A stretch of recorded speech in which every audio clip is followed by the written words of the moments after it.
esse artigo é publicado na revista The Lancet esse ano, tá? São todos os artigos, esse artigo aqui é de agosto de 2019, de 2021, perdão.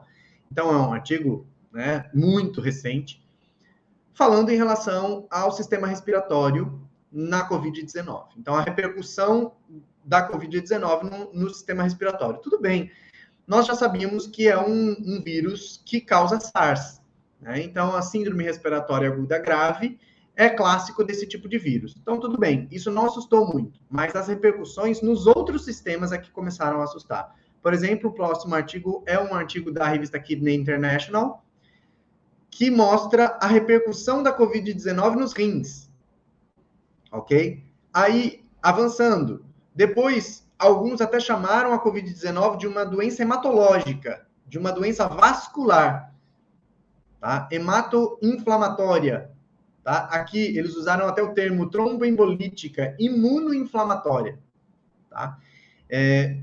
Ou seja, alguns também denominaram ela de uma doença imunológica, tá? Alguns artigos científicos, aqui eu tenho um artigo de revistas importantes também, de cirurgia vascular, artigos em relação à neurologia, tá? É um artigo da JAMA Neurology, tá? Então, as repercussões neurológicas da Covid-19 são assustadoras, pessoal, e a gente pouco sabe em relação a isso ainda, né? Então, este é um dos problemas que nós ainda vamos enfrentar em relação a essa pandemia, tá? Algumas repercussões que nós ainda não conseguimos lidar, tá? Esse gráfico mostra em relação à idade dos pacientes, né? Mostrando que, normalmente, pacientes mais velhos são os pacientes que têm sintomas mais graves da COVID, ok? Tá?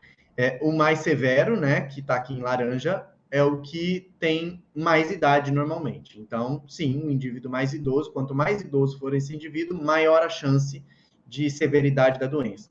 Tá? A doença de base, doenças coexistentes, também tem muita repercussão em relação à Covid-19. Tá? Então, o que é uma doença de base? O que é uma doença pré-existente, né?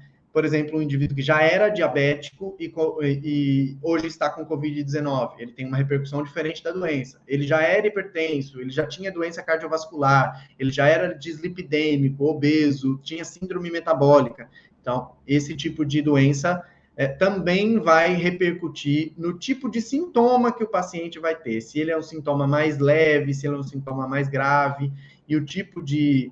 Por exemplo, vários sentiram fadiga quando tiveram Covid-19. Só que um indivíduo com uma doença pregressa, como obesidade, por exemplo, sente uma fadiga num nível um pouco maior, num nível um pouco mais complexo. Ok?